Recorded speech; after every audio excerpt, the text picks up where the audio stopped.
कि इंदिरा जी और मोदी जी में फ़र्क सिर्फ इतना है कि इंदिरा जी ने बोल के इमरजेंसी कॉल की थी कि आज से देश में आधी रात बाद इमरजेंसी है, और मोदी जी भी अभी 4 साल से बिना बोले इमरजेंसी लगा के रखे हैं। घोषित इमरजेंसी उनके खिलाफ ये बोलने संघी बोले वाला थे। ईडी का जो प्लान है दिल्ली का, वो कम से कम 6 मंत्रियों को अपने टारगेट रडार में। में रखी है। अगर ईडी ने कोई ब्लेम को इस पर खड़े नहीं कर पाया, अगर कोई आरोप नहीं खड़े की बड़ा, तो देवेंद्र हीरो बन के निकलेगा इसमें। मैं देवेंद्र को सर्टिफिकेट नहीं देता कि ईमानदार है या है, लेकिन अभी बीजेपी जो है टिकट विकट के मसले में जा ही नहीं रही है। और मोदी जी का जो कांग्रेस मुक्त, क्या बोलते हैं, कांग्रेस मुक्त भारत वो उस सपने में सबसे बड़ा अड़चन छत्तीसगढ़ डाल रहा है। इस देश की राजनीति में छत्तीसगढ़ का महत्व लगातार बढ़ रहा है। बढ़ने की वजह दो है। कांग्रेस के पास गिनती के 2 स्टेट बचे हैं, राजस्थान एक। कांग्रेस तो आज बहुत कमजोर हो गई है देश में। नहीं तो राहुल गांधी पैदल चल रहे हैं, इतना दूर घूम रहे हैं। नहीं, राहुल गांधी ने तो इतिहास रच दिया है भारत जोड़ो के बहाने, भारत जोड़ो यात्रा के बहाने प्रदेश भर से लोग आए से सीना पीट के बाहर निकले। तो निश्चित रूप से देवेंद्र के नाम से तो कुछ नहीं है, मैं कह सकता हूँ। 1885 में मुंबई में पहला कांग्रेस का राष्ट्रीय अधिवेशन हुआ था। उस समय बहुत बड़ा त्योहार है, और ये तो छत्तीसगढ़ के जो कांग्रेस के इतिहास को समझता है, कांग्रेस को समझता है, और जो कांग्रेस को मानता जानता है, उन लोगों के लिए बहुत बड़ी बात है कांग्रेस का अधिवेशन। नमस्कार, मेरा नाम यशवंत और आप देखना शुरू कर चुके हैं भिलाई टाइम्स। और भिलाई टाइम्स की टीम को, भिलाई टाइम्स की चैनल को लगातार प्यार आशीर्वाद बनाने के लिए आप सबका शुक्रिया, प्यार से धन्यवाद, हृदय से आभार। और भिलाई टाइम्स को यूट्यूब की ओर से ज्वाइन बटन भी मिल चुका है। आप चाहे तो हमें सपोर्ट करने के लिए ज्वाइन बटन पर जाकर जो डिस्क्रिप्शन दिए हुए हैं, जो डिटेल दिए हुए हैं, उसको फुल फिल करके आप हमें सपोर्ट कर सकते हैं। तो इसके लिए आभार दिल से। बहुत जल्द 3 लाख भी करना है आपको, उसके बाद 3 लाख के बाद मिलियन भी जाना है, ताकि आपको बहुत सारा अपडेट्स मिल सके, हम आपको लगातार अपडेट देते रहे। तो अब बात होगी, मुद्दे की बात होगी, चूंकि हमारे साथ बैठे हुए हैं आलोक तिवारी जी, हरिभूमि के ब्यूरो चीफ है और पॉलिटिकल बहुत एक्सपर्ट है, बहुत अच्छे जानकार हैं। चूंकि चुनाव को कई विधानसभा, कई लोकसभा और कई नगरीय निकाय चुनाव को बहुत करीब से देखे हैं, तो इससे पहले भी आपने इनकी बातें सुनी होगी, और जो इन्होंने कहा है वो सब कुछ सही हुआ है। तो चूंकि इस महीना जो है, फरवरी का महीना, पॉलिटिकल पार्टियों के लिए, बीजेपी हो या कांग्रेस, दोनों के लिए काफी संवेदनशील महीना रहा, क्योंकि इस महीने बहुत कुछ हुआ है और बहुत कुछ होने वाला है। आने वाला समय भी आपको बहुत कुछ होगा। तो सबसे पहले 3 बड़े विषय पे हम बात करेंगे। शुरुआत हम ईडी की कार्रवाई करेंगे, उसके बाद राष्ट्रीय अधिवेशन, और तीसरा जो महत्वपूर्ण मोर्चा जो बातें हैं वो बीजेपी के भविष्य को लेके। तो आलोक जी तैयार रहें, आपने पूरी तैयारी के साथ आए हैं इस बार, क्योंकि बातें हम लोग की बातें हो रही थी कि तीनों विषयों पे। तो शुरुआत ईडी से करते हुए। छत्तीसगढ़ में केंद्रीय जांच एजेंसियों में एक महत्वपूर्ण है ईडी। ईडी की विश्वसनीयता छत्तीसगढ़ में दांव में लगी हुई है। पिछले 3-4 महीनों से, 6 महीनों से बोलना, अक्टूबर से ईडी की टीम लगातार ब्यूरोक्रेट्स हैं, पॉलिटिशियन हैं और उद्योगपति हैं, इनके यहाँ रेड कर रही है। और कोई बहुत बड़ी सफलता ईडी अभी तक छत्तीसगढ़ में ईडी को नहीं मिली है। 9 लोगों को जेल में डाल दिए, केवल 9 लोगों को नहीं, 9 लोगों को डाले। उनमें एक सौम्य चौरसिया भर का बड़ा नाम है, और सूर्यकांत तिवारी कोयले व्यापार से जुड़े।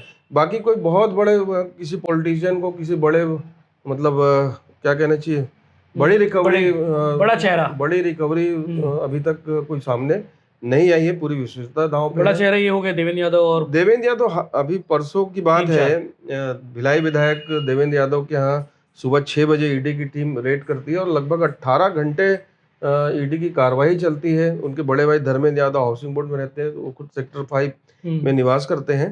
तो लगभग 18-19 घंटे ईडी वहाँ जांच की, लेकिन ईडी को क्या मिला इसका खुलासा ईडी की ओर से कभी नहीं हुआ भी नहीं है, और इतनी जल्दी होता भी नहीं है। वो ऐसा कहते हैं कि ईडी आती है तो इनपुट लेकर जाती है। अच्छा, एक सवाल है, लोग इस बात उस दिन के बाद से ये लगातार कर रहे हैं कि भैया ईडी की टीम आई थी देवेंद्र के यहाँ, देवेंद्र यादव तो बोल दिया कि भैया मेरे पास कुछ नहीं मिला, कुछ उनको लेके नहीं गया, ऐसा उन्होंने कहा है। लेकिन क्या कुछ लेके गई? देखिए, ईडी का जो छत्तीसगढ़ में अपन लोग ने देखा है कि सौम्या के यहाँ भी आई तो 3 बार आई, चौथे बार में पेशी के बहाने उनको रिमांड मिली है, रिमांड में नोटिस करके बुलाया, फिर गिरफ्तारी की। तो ईडी का ट्रेंड, काम करने का तरीका अलग है, तत्काल रिएक्ट नहीं करती। मसला देवेंद्र यादव से जुड़ा हुआ है, क्योंकि देवेंद्र यादव बेहद सामान्य परिवार से हैं, उनका कोई परिवार का मतलब उनके न पिताजी न तो जी, दादा, विरासत कहीं कुछ नहीं रहा भाई। पॉलिटिकल राजनीतिक विरासत उनके साथ नहीं है। बेहद समान परिवार के हैं और बहुत कम उम्र में राजनीति में उन्होंने एक मुकाम हासिल किया है। मेयर बने, फिर विधायक भी बने, और सबसे बड़ी चीज भारत जोड़ो यात्रा जो राहुल गांधी की निकली कन्याकुमारी से कश्मीर तक, उसमें इंदौर में जब यात्रा आई तो इंदौर से देवेंद्र यादव कनेक्ट हुए, सहयात्री बने और अपनी पूरी 200-250 लड़कों की टीम के साथ उन्होंने श्रीनगर तक उस यात्रा को रोड मोर्चा के संभाला और उससे देवेंद्र यादव की पहचान राष्ट्रीय राजनीति में बनी, उससे चर्चा में आए।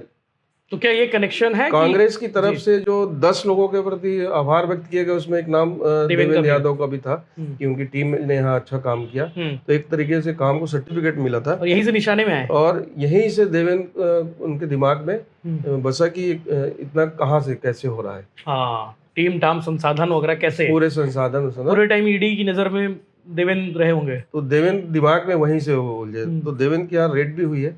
मैं देवेंद्र को सर्टिफिकेट नहीं देता कि ईमानदार है ये, लेकिन देवेंद्र के लिए एक चीज ये है कि वो जो अभी जो लोगों की पूंजी पब्लिक जो उस दिन ईडी की कार्रवाई के बाद रात 2-3 बजे के छापे के दौरान जो उनके समर्थकों ने, भिलाई के लोग वहां जुटे, देवेंद्र के समर्थन में जुटे, हजारों की संख्या थी और रात 2 बजे तक एक भी समर्थक हिलने से वहां तैयार नहीं था। ये देवेंद्र की वास्तविक पूंजी है।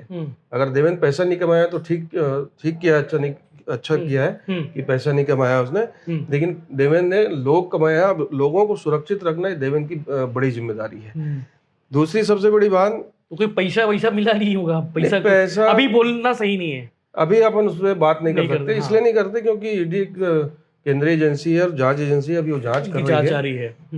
देवेंद्र के साथ 2 चीजें जोड़ेंगे यशवंत जी। एक सवाल और भैया मैं आपको रोकूंगा, ईडी की कार्रवाई मतलब ईडी ने टारगेट इसलिए लिया क्योंकि श्रीनगर वो जो यात्रा है भारत जोड़ो यात्रा, दूसरी कोई और रीजन? तो दूसरा एक बड़ा रीजन जो मुझे समझ में आता है, कांग्रेस का एक बड़ा राष्ट्रीय अधिवेशन छत्तीसगढ़ को मिला है।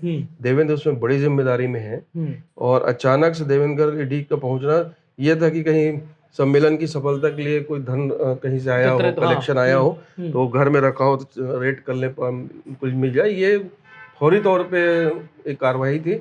आज जैसे दिल्ली में पवन खेड़ा जी को गिरफ्तार कर लिया है ना, तो मैं एक पुराने समाजवादी हैं, उनसे मैं आज बात कर रहा था, तो उन्होंने एक बड़ी अच्छी बात कही कि इंदिरा जी और मोदी जी में फर्क सिर्फ इतना है कि इंदिरा जी ने बोल के इमरजेंसी कॉल की थी कि आज से देश में आधी रात बाद इमरजेंसी है, और मोदी जी भी अभी 4 साल से बिना बोले इमरजेंसी लगा के रखे, उनके खिलाफ बोलने वाला। अभी समाजवादी एक मिले थे मेरे को, बहुत पुराने समाजवादी हैं, तिवारी जी हैं, बड़े वकील हैं। उन्होंने बता रहे, ऐसी चर्चा निकली तो बता रहे थे कि 77 में जब इंदिरा गांधी जी इमरजेंसी देश में लगाई तो बोल के लगाई थी और मोदी जी बिना बोल के लगाए, यही फर्क है। राष्ट्रीय अधिवेशन तो समझ में आ रहा है और उसके अलावा भारत जोड़ो यात्रा भी समझ में आ रहा है। तीसरा कोई कनेक्शन, कोई पहले से जो ईडी जो कार्रवाई की उससे इनपुट मिला हो तो भाई यहाँ तक आए हो? फौरी तौर पे ऐसा कुछ भी नहीं बोल सकते कि ये 2 रीजन समझ आ रहे हैं। ये 2 राजनीतिक रीजन है जिसके कारण देवेंद्र के यहाँ रेड हुई है। ठीक है, अभी अच्छा एक चीज और, देवेंद्र को इससे पॉलिटिकल फायदा और नुकसान देखो वो भी हो सकता है ना, बातें कर रहे होंगे। छत्तीसगढ़ के तासीर को समझना बेहद जरूरी है। छत्तीसगढ़ जब राज्य बना तो अजीत जोगी यहाँ के पहले मुख्यमंत्री थे। 3 साल उन्होंने राज किया। बीजेपी या विपक्ष या लगातार आरोप लगाता रहा कि यहाँ आतंक और भय का राज है, और हो भी रहा था कि विपक्षी नेताओं को बर्खास्त कर देना, कांग्रेस में जो नहीं आ रहा है उसको जेल में भेज देना, ये सब चल रहा था, तानाशाही टाइप का। तो छत्तीसगढ़ के लोग तानाशाही या प्रताड़ना जैसी चीज को बर्दाश्त नहीं करते हैं। देवेंद्र अगर पाक साफ है, अगर ईडी ने कोई ब्लेम को इस पर खड़े नहीं कर पाया, अगर कोई आरोप नहीं खड़े की बड़ा, तो देवेंद्र हीरो बन के निकलेगा इसमें। अगर ईडी साबित नहीं कर पाई कि क्या काला धन है, ईडी अगर बैरंग लौटी है और ईडी के हाथ कुछ नहीं है, तो देवेंद्र ये जो केस है वो उल्टा पड़ गया है, समझ उल्टा। देवेंद्र को माइलेज मिल जाएगा, देवेंद्र को 100% माइलेज मिलेगा। देवेंद्र जिस अंदाज से उस दिन बाहर निकले 1:30 बजे रात को, संजय मेरे साथ थे भिलाई टाइम्स के, मैं और संजय इंटरव्यू के संजय ने कहा, संजय और मैं रात को वहाँ थे, और देवेंद्र जब बंगले से बाहर आए तो उनके समर्थकों का हुजूम उनको कंधे पे लिया और देवेंद्र प्रदेश भर से जिस लोग आए स्टाइल से सीना पीट के बाहर निकले, तो निश्चित रूप से देवेंद्र के नाम से तो कुछ नहीं है, मैं तो कह सकता हूँ। अगर 1 रुपया भी काला धन मिल गया तब क्या होगा? तो तकलीफ होगी तकलीफ होगी, तब कष्ट होगा, पॉलिटिकल माइलेज नुकसान हो सकता है। एक बोलने का हो जाएगा कि देखो सही में तो ईडी की टीम आई थी और लेके चली गई है, सामने है, फायदे भी है और नुकसान भी है उसके। ठीक है, चलिए इस पे तो बात हो गई है। तो ये तो बात हो गई ईडी की, और ईडी की टीम आती रहेगी जाती रहेगी, जैसे कि सीएम भूपेश बघेल बार बार कहते रहे हैं कि चुनावी साल है। ईडी का जो प्लान है दिल्ली का, वो कम से कम 6 मंत्रियों को अपने रडार में रखी है। हाँ, जो अभी छत्तीसगढ़ शासन के बड़े जिम्मेदार मंत्री, मैं नाम अभी बोलना ठीक नहीं है, बोल भी सकता हूँ पर ठीक नहीं है। 6 मंत्री रडार पे हैं, बड़े कुछ अफसर रडार पे हैं जो लगातार छत्तीसगढ़ का दोहन कर रहे हैं। अच्छा, भूपेश बघेल बार बार बोलते भी हैं कि चुनावी साल है तो ईडी भी आएगी, सीबीआई आएगी, आईटी भी आएगी, और आ भी रही टीम लगातार। ठीक है, इस पे हम नहीं जाएंगे, आगे बात करेंगे। राष्ट्रीय अधिवेशन चूंकि छत्तीसगढ़ में पहली बार होने जा रहा है कांग्रेस का, उस पर भी बात कर लेते हैं। कल से राष्ट्रीय अधिवेशन, यानी कि 24 तारीख से राष्ट्रीय अधिवेशन। राष्ट्रीय अधिवेशन के मायने क्या होंगे और कितने हजार लोग आ रहे हैं, सब कुछ आपको पता ही है सब कुछ। यशवंत भाई, 1885 में मुंबई में पहला कांग्रेस का राष्ट्रीय अधिवेशन हुआ था। उस समय केवल 73 प्रतिनिधि उस सम्मेलन अधिवेशन में शामिल हुए थे, और ये छत्तीसगढ़ का सौभाग्य है, छत्तीसगढ़ के कांग्रेस के लोगों का सौभाग्य है कि देश में कांग्रेस की मौजूदा स्थिति कमजोर है, जिसका फायदा छत्तीसगढ़ के नेतृत्व को मिला, और यहाँ महाधिवेशन का अवसर कांग्रेस मेजबानी का अवसर मिला है।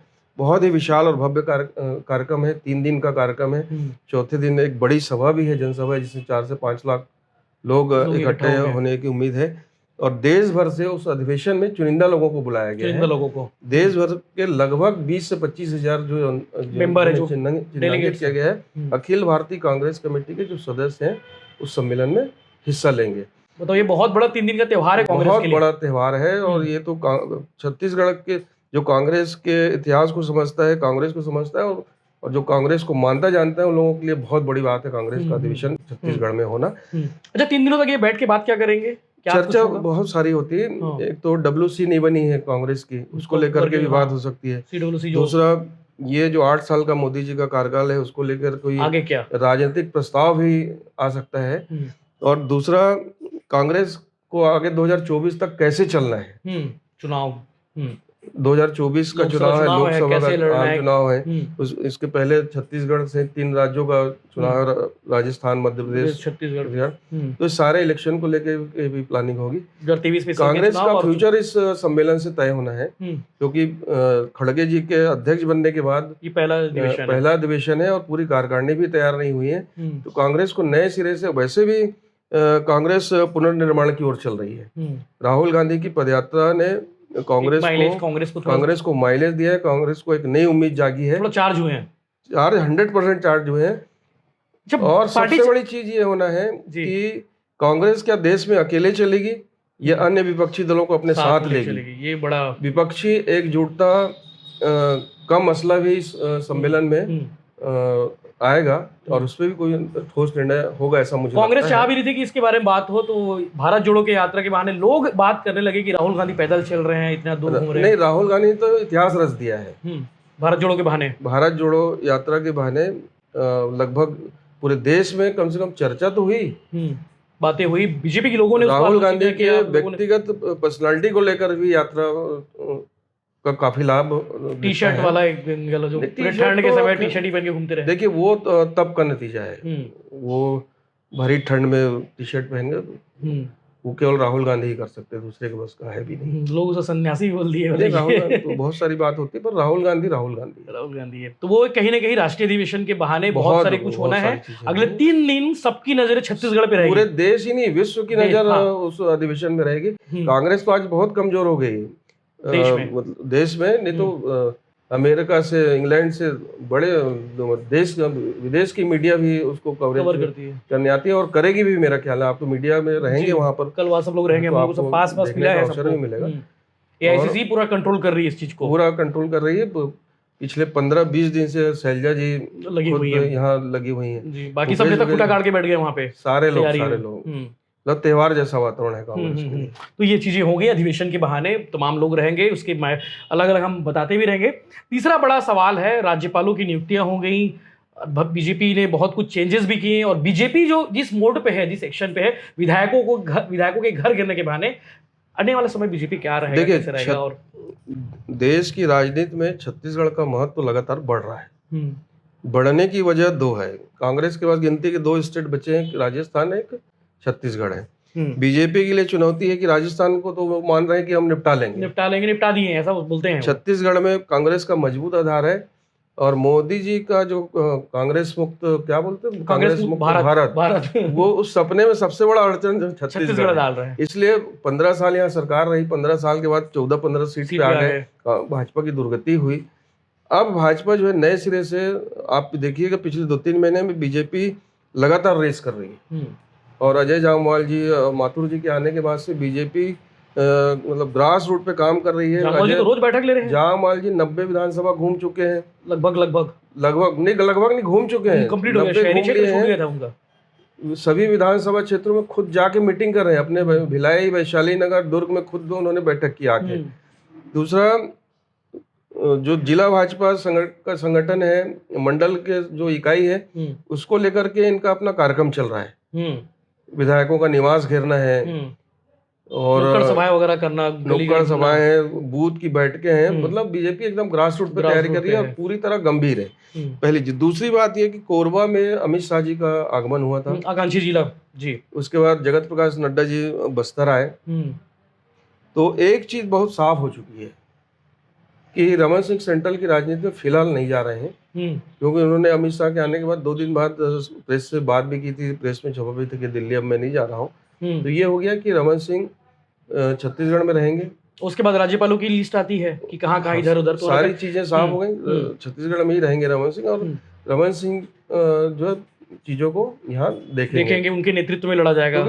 भाई चुनाव लड़ना है तो पैसा लगना है, और 15 साल बीजेपी को कोई लीड किया है तो रमन सिंह किया है, तो साधन भी लगाएंगे, बहुत छोटी सी वजह है, और कोई नहीं। अच्छा, मौजूदा हालात को देखते हुए ये मान सकते हैं कि जो लोग बड़े लोग हैं, जैसे पूर्व मंत्री कई लोग हैं, कई वरिष्ठ पदाधिकारी हैं, वो ये मान सकते हैं कि वो चुनाव लड़ेंगे इस बार, कि अभी उनकी घर पे तलवार लटकी हुई है? अभी बीजेपी जो है टिकट के मसले में जा ही नहीं रही है। अभी तो बीजेपी अपने आप को खड़े करने की तैयारी कर रही है कि वो कांग्रेस, देखिए 15 साल बीजेपी यहाँ सरकार में रही, सरकार चली गई। मैं भारतीय जनता पार्टी के एक भी कार्यकर्ताओं को दुखी नहीं देखता कि 15 साल हमारी सरकार थी और चली गई। कार्यकर्ताओं में निराशा का भाव नहीं है, सरकार जाने का दुख नहीं है। उसकी वजह ये थी कि सरकार को चंद लोग चला रहे थे, बिल्कुल, और बीजेपी का आम कार्यकर्ता सरकार से दूर हो गया था। तो अजय जामवाल जी के आने के बाद देखिएगा आप मंडल में जाके बैठक कर रहे हैं, कनेक्ट एकदम शक्ति केंद्रों में कार्यकर्ताओं से बात कर रहे हैं। जब रायपुर रहते हैं तो किसी विधानसभा का कार्यकर्ता कभी भी उनसे मिल सकता है, बात कर सकता है। तो कार्यकर्ताओं में भरोसा जगा रहे हैं कि अब सरकार जब आएगी तो हम आपके हिसाब से चीजें होंगी, कार्यकर्ताओं के मन के हिसाब से होगी। ये तैयारी भाजपा कर रही है, और इसमें वो सफल भी होती दिख रही है। शहरी क्षेत्रों में लगातार भाजपा रेस कर रही है, छोटे छोटे इश्यूज को लेकर। पुतला दहन, कल भी हमारे यहाँ महिला मोर्चा कानून व्यवस्था को लेकर के यहाँ पुतला दहन की गदा चौक में, तो छोटे छोटे कार्यक्रम हो रहे हैं। तो राष्ट्रीय बीजेपी अपने तरफ लोगों को ध्यान खींचने का काम कर रही है। अच्छा, भिलाई में बैठे हुए हैं तो भिलाई संगठन के बारे में बात कर लेते हैं। यहाँ क्या चल रहा है? यहाँ पे भिलाई का जो अभी जिला संगठन बिजपुरिया जी ने बनाया है, बड़ा पुराने लोगों को, मतलब नहीं, वो तारीफ करनी पड़ेगी उनकी। ढूंढ के लाए हैं। वो सारे लोग घर बैठ चुके थे। घर क्यों बैठे थे? कोई सरोज जी के यहाँ नहीं जाना चाहता था, कोई पांडे जी के यहाँ नहीं जाना चाहता था, उनके अपने जाना चाहता था, है ना। तो वो अभी बिजपुरिया जी के बनने से उन लोग को एक नई उम्मीद जागी, एक नया थिया मिला, एक नया बंगला मिला, है ना। तो पहले से थे 3-4। बिजपुरिया जी जानते पहचानते भी थे, क्योंकि पुराने जिलाध्यक्ष रहे हैं, तो सबको जानते थे। तो एक अवसर सबको दिया गया है। जैसे महिला मोर्चा की अध्यक्ष बनाए हैं जिलाध्यक्ष सिटी कौशिक, वो नगर निगम भिलाई का पहला पार्षद का चुनाव हाउसिंग बोर्ड से लड़ी है। बहुत कम लोगों को सन 2000 में जब चुनाव हुआ था, 2000 में जब पहली बार भिलाई नगर निगम का चुनाव हुआ, तो हमारी भाभी थी एनसी केनत, वो पार्षद जीती थी, कांग्रेस के कैंडिडेट थी। अच्छा। और स्वीटी बीजेपी से, और स्वीटी कौशिक जी, स्वीटी कौशिक पूरा नाम, वो भाजपा की प्रत्याशी थी, चुनाव हार गई थी उस समय, और उसके बाद से पिक्चर से गायब थी।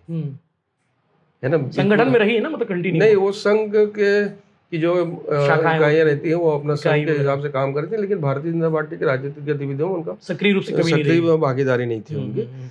तो बिजपुरिया जी ने खोज तो की, लेकिन बहुत 80-80 साल के लोगों को अध्यक्ष बनाया, मंडल अध्यक्ष एसएन सिंह बताते हैं कि उसके बारे में। हाँ, बहुत कुर्सी बुजुर्ग पार है। के अध्यक्ष हैं और 80 साल के हैं वो, तो वो कैसे होगा? चलिए अब आगे क्या होता है देखेंगे, लेकिन पुराने लोगों को मौका मिला है। ठीक, उस पर हम बाद में बात करेंगे, गहराई से बात करेंगे।